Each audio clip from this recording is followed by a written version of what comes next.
2022년 6월 5일 예수님 메시지 말씀, 총정리 말씀. 가시떨기나무는 뿌리가 약하다. 바람이 불면 갈대처럼 흔들린다. 메마른 광야에서 떨기나무가 흔들리면 서로 마찰이 되어 불이 나기도 한다. 떨기나무에 불이 붙으면 순식간에 타버린다. 그러나 놀라운 광경은 가시떨기에 불이 붙었는데 가시떨기가 타지 않는 것이었다. 여기에 하나님의 놀라운 섭리가 담겨져 있다. 불은 가장 강한 것이다. 불이 붙으면 태워서 소멸하게 한다. 가시떨기는 약해서 뗄감도 안 된다. 가시떨기는 목재로 사용할 수도 없다. 가시떨기에 가시가 있어서 만질 수도 없다는 것이다. 가시떨기에 불이 붙으면 순식간에 타버리는 게 상식이다. 그러나 불붙은 가시떨기가 타지 않은 놀라운 광경을 보았다. 불붙는 가시떨기의 불은 강한 이집트의 애굽이다.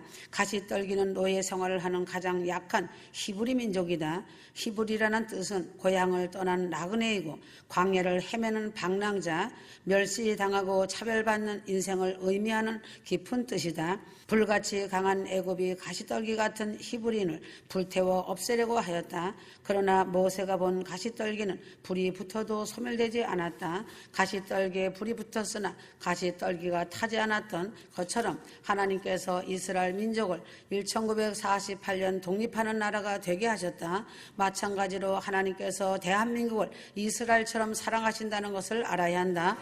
한반도 5,000년 역사를 보면 알 수가 있다. 출애굽기 3장 1절 이제 모세가 그의 장인 미디안 제사장 이드로의 양떼를 치는데 그가 양떼를 광야의 뒤편으로 인도하여 하나님의 산 호렙에 이르렀더니 하였다. 모세도 많은 상처와 아픔 있는 자이다. 궁궐에서 많이 배운 학자가 천한 노예들이나 하는 양치기로 전락하며 열심히 삶을 산 자이다. 그러므로 모세도 그렇게 학식이 뛰어나서도 노예 생활하는 양치기까지 낮추어졌고 다윗도 도망자 신세가 되어 쫓기며 낮은 자리로 낮아졌다. 사도 바울도 역시 학식이 풍부한 자였지만 매맞고 굶주리며 죽음을 통과하고 아주 낮은 자리까지 내려간 자였다. 그러므로 휴거 성도라면 자신을 굽힐 줄 알고 낮아진 사람이야말로 진정한 의인이고 휴거 신부로서 주님의 기쁨인 것이다.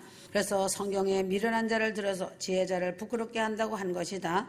세상에는 위대한 사람이라고 불리는 자들이 많이 있다. 이들 중에는 교만이 머리를 넘어서서 폭발하는 자들도 있고 폭발하기 직전인 지경으로 마음에 꽉 들어차 있는 자들도 너무 많다. 그러한 자들은 자신이 너무 잘 알고 높다는 것을 자가 당착하며 자신에게 속으며 착각 속에 살고 있다.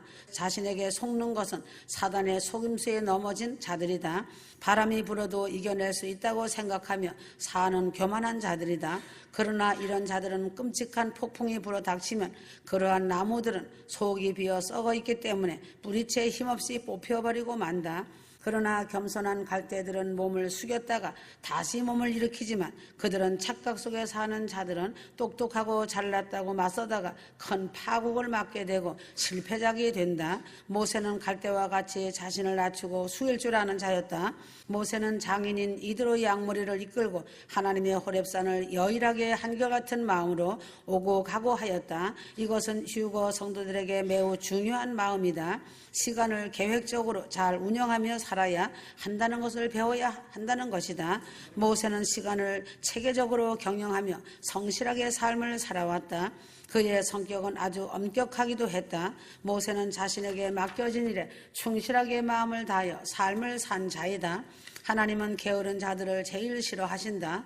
하나님 앞에 헌신하며 사역하는 것과 하나님의 일을 잘 감당하고 운영하는 것은 동전의 앞뒤와 같다. 휴거 성도들은 부지런하고 성실하며 자신의 책임을 잘 감당해야 한다. 하나님께서는 자신이 하는 일에 게으름을 피우는 사람을 부르시고 세우는 법이 없으시다는 것을 알아야 한다. 출애굽기 3장 2절 여호와의 사자가 떨기나무 불꽃 가운데서 그에게 나타나시니라. 그가 보니 떨기나무에 불이 붙었으나 사라지지 않아야 하는지라. 모세에게 온 천사는 영원한 언약의 천사의 말이다 라고 말하지만 전혀 아니다. 하나님은 이 세상에 오시기를 원하셨다. 그러므로 하나님은 영원한 말씀께서는 이런 식으로 종종 이 땅에 오셨다고 성경에 기록되어 있다. 그리고는 머지않아 지상에서 모든 인간들을 위하여 죽으러 오실 것임을 알리시려고 하셨다. 모세에게 천사가 나타난 특별한 방식에 대해 알아야 한다. 그때 모세의 곁에는 아무도 없었다. 동료는 물론이고 작은 아이 하나도 옆에 없었다. 지금도 주님과 동행하며 가는 휴거 성도들은 외롭고 힘들게 가고 있다. 그러나 그것은 당연한 것이다. 휴거 성도들은 이런 고백을 주님께 올려드려야 한다. 저는 주님께서 저와 함께 해주시고 휴거시켜 주시며 늘 동행해 주시는 것만으로 너무 만족합니다라고 고백할 줄 아는 자는 행복한 사람이다. 출애굽기 3장 3절 모세가 말하기를 이제 내가 옆으로 비켜서서 어찌하여 그 가시덤불이 타지 않는지 이 큰 광경을 보리라 하는데, 모세는 처음에 가시덤불에 불이 붙은 줄 알았다가 자세히 보니 덤불이 타긴 타되 소멸되지 않고 재도 생성되지 않은 것을 확인했을 때 그 놀람에 입을 열지 못했다. 모세가 볼 때는 기이한 광경이긴 하지만 또한 영광스러운 모습이었다. 왜 가시덤불이었을까? 가시덤불이란 믿는 그리스도인들에게 교훈을 주기 위해 불타오르고 있다는 사실이다.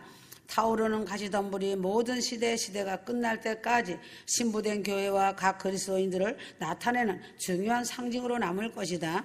휴거 성도들에게는 귀한 교훈들을 전해 주었으며 예수님 메시지 말씀에도 기록되어 있다. 가시덤불은 교회에 상징적으로 보여주고 있다는 사실이며 특히 휴거 성도들에게 큰 교훈이다. 왜 이런 가시덤불이 있었을까다. 모세도 가시덤불이 불타는 곳에서 하나님을 만났고 아브라함도 이삭 대신 가시덤불의 제물될 순양을 예비케 하셨다는 것이 핵심이다. 크고 화려한 나무가 아니라 그처럼 소소한 가시덤불을 선택하셨다는 놀라운 사실이다. 하나님의 교회는 가난하고 비천하고 보기에도 내세울 것이 없는 사람들로 구성되어 있다. 교회는 모든 영광을 다 가지고 있지만 밖에서 보기에는 그저 초라한 무리들에 불과한 것이다. 그러므로 구약에서 신약까지 또한 마지막 오메가를 다 이루기까지 잘났다고 하는 명예의 간판이 붙은 자들을 선택해서 세우지 않았다. 하나님의 택하시고 선택하셔서 세우시고 시대마다 세운 사도, 선지자, 선견자들을 보면 화려한 간판이 없다는 것이 특징이고 지식이 뛰어난 자가 없으며 부모를 가진 자가 없다는 것이 또한 특징이다.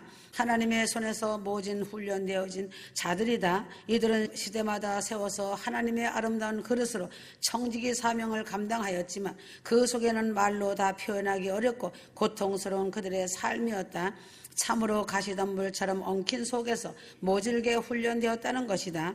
이들에 대해 성경에 다 기록할 수 없어서 조금씩만 소개된 것이다. 그래서 천국에 오면 이들에 대하여 알게 된다. 모세부터 계시록을 기록한 사도 요한까지 그들의 삶은 파란만장한 가시덤불의 삶이었다. 지금 이 시대에 마지막 오메가를 이루고 마무리하기에 세운 나의 여종 나의 사랑하는 신부도 가시덤불 같은 파란만장한 삶을 살며 내 손에서 전적으로 훈련되어진 자이다. 볼품없고 자신을 내놓을 것 없지만 나의 아주 귀한 금그릇으로 사용받고 있다. 휴거 성도들이 모여서 예배드리는 예배당 역시 아주 초라하고 보잘것없지만 그 안에는 휴거의 아름다운 영광의 영이 흐르고 성령 충만이 넘치고 기름 부음이 넘치고 있다. 생명의 말씀에 생수가 넘치는 곳이다. 신부들 속에서 생수가 넘치고 있다. 고린도전서 1장 36절 형제들아 너희는 너희의 부르심을 보라.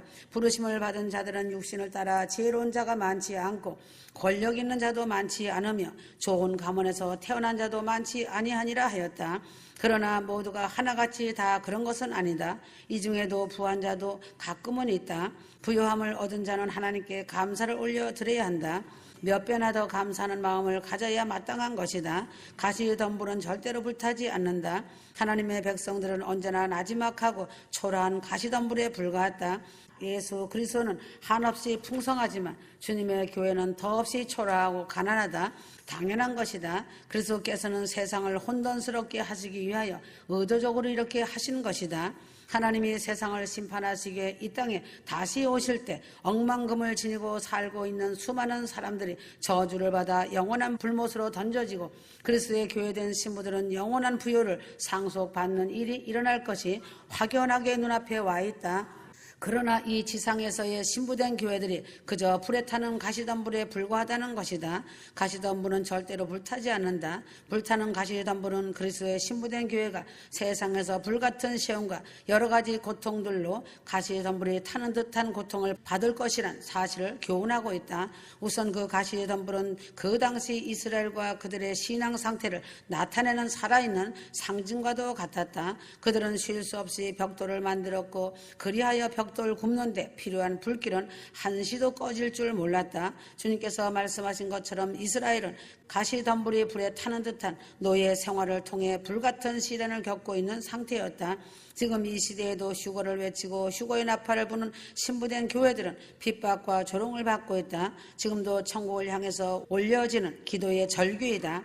아무리 강한 불이라도 가장 약해 보이는 가시떨기 같은 공중휴거를 기다리는 천열매 금같은 신부들을 소멸할 수 없다는 사실이다. 신랑 주님과 한 몸을 이룬 신부들이다. 몸은 나뉠 수 없다는 사실이다. 사랑도 나뉠 수 없다는 사실이다. 왜냐하면 모세가 본 것처럼 산 호렙에서 가시떨기에 불이 붙었으나 가시떨기는 결단코 타지 않았기 때문이다. 휴거 신부들은 방주 안에 들어가 있다. 하나님이 관리하시고 계신다는 것을 잊지 마라. 그러므로 일용할 양식으로 만족하며 사는 것이 복이다.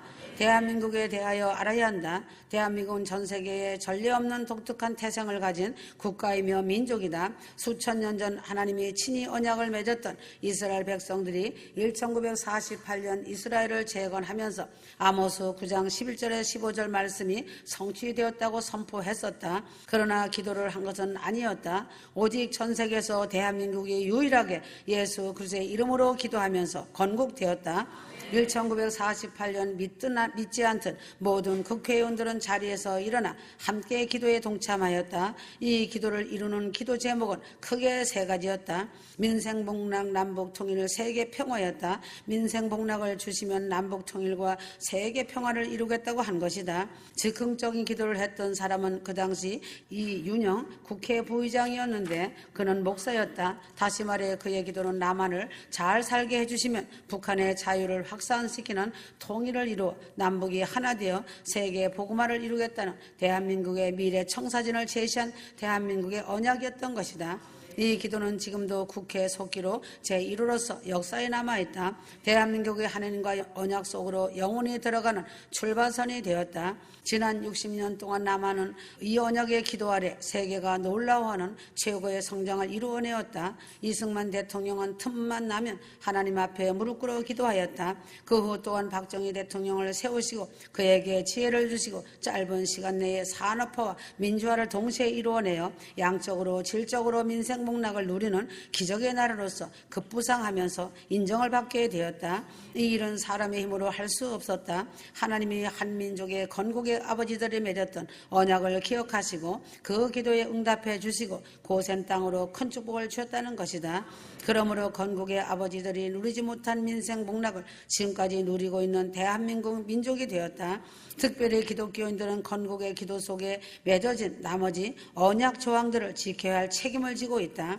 바로 남북 통일과 세계적인 평강 가운데 자유를 확산시키고 재림의 종족으로서 환란 전 공중휴거 나팔을 반드시 불어야 할 의무이다. 그래서 한국에서 92년 10월 28일 나팔절에 공중강림에 오신 예수님을 전무후무하게 나팔을 불게 하셨고 지금까지 공중휴거 나팔을 전세계 나팔을 불게 하신 것이다. 한국을 택하시어 한국에서 휴거의 나팔을 불게 하여 성령의 바람을 타고 전세계로 휴거 나팔이 사랑의 편지가 되어 큰 구원 휴거자들에게 영혼 속에 심령 속에 마음 속에 깊이 들어가 성령의 자비의 사랑으로 새김바 되어 신랑 주님을 만나는 놀라운 역사가 일어난 것이다. 귀 있는 자는 성령이 하시는 말씀을 들었다는 것이 사실이 되었다. 대한민국은 한국교회가 회개만 한다면 통일을 위해 독재에 억압받는 북한 주민에게 자유를 확산시키고 김일성의 우상을 무너뜨릴 수 있는 절호의 기회이다. 억압받는 지하교회 성도들이 큰 구원 받을 수 있는 때이며 환하게 웃는 날이 될 것이다. 한국교회는 회개만이 사는 길이다. 다윗에 세워진 이스라엘 왕국은 주전 930년에 남유다와 북이스라엘로 분단되었다. 그리고 북이스라엘은 주전 722년에 멸망했고 남유다는 주전 586년에 멸망하였다. 각각 아시리아와 바벨론의 손에 의해 멸망하게 되었는데 아시리아와 바빌론이 강대국이고 북이스라엘이 약소국이어서 멸망한 것이 아니다. 그들은 신명기의 언약적 저주에서 말하듯이 그들이 하나님과 맺은 언약을 지키지 않았기 때문에 멸망한 것이라고 선지서에 말한다. 이스라엘은 언약을 준수하려고 하기는커녕 종교 예식 자체를 의지하였고 이방인들의 풍습을 끌어들여 종교를 혼합하였다. 그들은 자신들의 힘과 군사력에 마음을 두었고 부를 쌓는 것에 집착하였다. 범죄한 그들이 두려워해야 할 강자는 열강이 아니라 언약을 맺었던 그들이 하나님이어야 했다. 2017년 대한민국은 언약적 저주를 선택하는 위태로운 시점에 서 있다. 언약을 준수하지 못하여 약 2500년 이상을 타국에서 핍박받으며 살았던 이스라엘을 한국 교회들은 기억해야 한다. 지금 한국 기독교인들은 1948년 건국의 아버지들이 하나님과 맺었던 언약을 기억해야 한다. 그리고 언약을 맺었던 하나님을 두려워해야 한다. 크리스찬들이 그 하나님과 언약을 기억하고 지키려는 의지를 가지고 믿으면 십자가에서 보이신 하나님의 사랑이 대한민국의 절망과 북한의 고통을 덮으면서 언약적 축복을 받는 길이 될 것이다. 이제는 공중휴거가 임박한 시기이다. 한국의 재림의 종주국으로서 교회들이 휴거복을 믿는 성도들을 종말론자 이단이라고 물고 뜯지 말고 깨어 회개하여 벗은 알곡이라도 되어야 하고 낙원 변두리 낙원이라도 들어가야 한다. 동북아의 한 변두리인 한국에서 흘러나오는 공중휴거 나팔과 복음의 빛이 더더욱 힘차게 전 세계 신부들을 사방에서 끌어모을 것이다. 택하시고 선택하신 언약적 축복을 받은 신부들을 영광의 나라로 속히 소환해 갈 것이다. 이제는 사랑하는 신부들이 공중에서 신랑 예수님과 얼굴을 맞대고 볼 것이다. 지금은 자다가도 깰 때이다. 정신 차리지 아니하면 사단의 밥이 되는 것은 순간이다. 교만이 패망의 선봉이 될 것이다. 낮은 마음을 품어라. 예수님의 메시지 말씀은 생명을 살리고 영원한 영생으로 들어가는 복된 말씀이다. 휴거 복음은 전해서 되는 복음이 아니다. 택한 자들은 들을 귀가 열려있기 때문에 성령의 교회들에게 하시는 말씀을 듣는다. 세상 속담에 자주 사용하는 한국의 속담이 있다. 낱말을 새가 듣고 반말은 쥐가 듣는다고 한 것처럼 휴거 성도로 선택받은 자들은 듣게 되어 있다. 이제는 이 땅에서의 삶을 마감할 시간이다. 기회는 누리는 것이 아니다. 회개할 시간도 없다는 것이다. 매 순간 사단이 쳐놓은 그물에 걸려들면 안 된다. 오늘 하루의 삶이 매우 중요하다. 나의 여종이 하는 말 한마디도 흘려듣지 마라. 나의 사랑하는 신부를 세우고 지금까지 몇 천장이 넘는 말씀을 기록하였다. 나의 여종이 자의로 말하는 것이 아니다. 그의 말이 나의 말이다. 이제 속히 얼굴을 맞대고 볼 것이다. 다 왔다 사랑하는 전세계 신부들아 사랑하노라. 천년왕국 때는 예루살렘이 지상에서 대한민국이다. 천년왕국 전에 예수님의 지상재림이 있다. 계시록 19장 11절에서 21절 요한계시록을 문자와 숫자 그대로 보고 해석하고 아는 지혜와 지식을 가지면 교회시대 휴거 공중강림 7년 환란 지상재림 천년왕국 백보자 심판 영원 천국과 지옥의 순서대로 되어진다. 예수님의 지상재림이란 예수께서 하늘에서 지상으로 임하시는 것이다. 예수께서 죽은 자 가운데서 살아나시어 여자들과 제자들에게 부활하신 몸을 보이셨다. 예수께서 40일 동안 하나님 나라를 말씀하시면서 부활하신 몸을 500여 명에게 보이셨다. 맨 나중에 만삭되지 못하여 난자 같은 사도 바울에게도 보이셨다. 제자들은 감람산에서 예수께서 하늘로 올라가는 것을 직접 보았다. 하늘에 오르신 예수께서 하나님 우편에 앉아 계신다. 전능하신 하나님 우편에 앉아 계신 예수께서 마지막 때에 하늘로 공중강림하시어 믿는 자들 하늘로 끌어올리는 공중휴거가 있다. 하늘에는 7년 동안 혼인잔치가 있고 땅에서는 무서운 7년 대환란이 있다. 7년 대환란이 있다. 7년 대환란이 끝날 때 예수님의 지상재림이 있다. 계시록 19장 11절 또 내가 하늘에 열린 것을 보니 보라 백마와 그것을 탄 자가 있으니 그 이름은 충신과 진실이라. 그의 공의로 심판하며 싸우리라 하였다. 예수님의 지상재림의 장소는 감람산이다. 예수께서 성육신으로 오셔서 주로 감람산에서 시간을 많이 보내셨다. 감람산에서 기도하는 시간을 많이 가지셨다. 예수께서 고난주간 감람산에서 제자들에게 주의 임하심과 세상 끝에 있을 징조에 관한 종말론적 설교를 하셨다. 감람산 설교가 마태복음 24장과 25장이다. 마태복음 24장과 25장은 종말복음의 종합 세트이다. 마태복음 24장과 25장은 요한계시록을 축소한 모형과 같은 것이다. 그래서 감람산 설교라고 부른다. 감람산 설교의 순서이다. 예루살렘 멸망 마태복음 24장 1절에서 2절 7년 대환란 전 주의 임하심과 세상 끝의 징조 마태복음 24장 3절에서 14절 7년 환란 마태복음 24장 15절에서 28절 지상재림은 마태복음 24장에서 29절에서 31절이다. 휴거에 대한 7가지 비유로 첫째는 무화과나무의 비유 마태복음 24장 32절에서 36절 이스라엘의 독립이고 둘째는 노아 때 마태복음 24장 37절 39절 셋째는 데려감의 휴거와 버려둠의 레포트 비하인드 마태복음 24장 40절에서 44절 넷째는 충성되고 지혜 있는 종과 악한 종 마태복음 24장 45절에서 51절 다섯째는 열처녀 비유 마태복음 25장 1절에서 13절 여섯째는 달란트 비유 마태복음 25장에서 14절에서 30절 착하고 충성된 종과 무익한 종 일곱째는 양과 염소의 비유 마태복음 25장 31절에서 46절로 백보자 심판과 끝으로 천국과 지옥이다. 예수님의 지상재림 장소가 감람산이라는 사실은 스가랴에서도 예언되어 있다. 스가랴 14장 4절 그날에 그의 발이 예루살렘 앞고 동쪽 감람산에 서실 것이요 감람산은 그 한가운데 동서로 갈라져 매우 큰 골짜기가 되어서 산 절반은 북으로 절반은 남으로 옮기고 라고 하였다. 그러나 예수님의 지상재림은 이스라엘 감람산이지만 천년왕국 때는 예루살렘이 지상에서 대한민국이다. 대한민국도 남북으로 갈라져 매우 큰 골짜기를 이룬 민족이며 나라이다. 대한민국은 마지막 때의 공중유거 재림의 종주국이며 휴거의 나팔을 전 세계에 불어서 기름등불을 준비할 수 있도록 휴거의 길을 닫고 예수님 메시지 말씀이 생명을 살려서 휴거로 열매를 맺은 민족이며 나라이다. 또한 하나님이 언약을 맺은 나라이며 민족이다. 그래서 대한민국의 마지막 때 영적 전쟁터이다. 신부들과 휴거 성도들이 제일 많다는 것이다. 하늘의 복을 받은 민족이다. 6.25 전쟁을 통해서 수많은 피를 흘린 민족이다. 그러므로 남과 북이 갈라져서 감람산과 같은 매우 큰 골짜기가 되어서 산 절반은 북으로 남으로 깊은 골짜기를 이루었다. 그러나 천년왕국 때는 대한민국에 예루살렘이 세워지기 때문에 돌 하나도 보석같이 귀하게 여김을 받을 것이다. 휴거될 성도들은 한국의 강력한 영적 싸움에서 용사들이 되어서 영계의 싸움을 담대하게 하여야 한다. 지금은 휴거의 시간대이다. 용맹스러운 용사가 되어다오. 믿음은 끝까지다. 중간 하차는 죽음이다. 인내의 믿음이 성공하는 비결이다. 사랑으로 승리하길 바란다. 하나님의 이름을 더럽히지 않고 아들답게 사는 것이다. 하늘 성도들은 아버지 이름을 거룩하게 함을 받을 수 있도록 노력하면서 살아가야 한다. 감사 많이 하여라. 아멘.